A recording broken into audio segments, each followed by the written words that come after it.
Universe में कुछ ऐसे भी रिकॉर्ड किए गए हुए साउंड्स हैं जिन्हें सुनने के बाद आप हैरान हो जाएंगे। Number 1, helix nebula.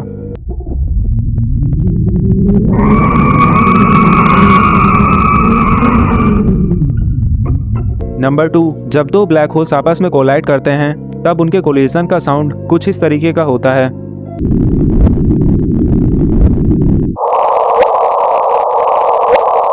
Number 3, Jupiter की सरफेस पर एक ऐसा तूफान है जो कई सालों से बिना रुके चल रहा है और उस खतरनाक तूफान का साउंड कुछ इस तरीके का सुनाई देता है।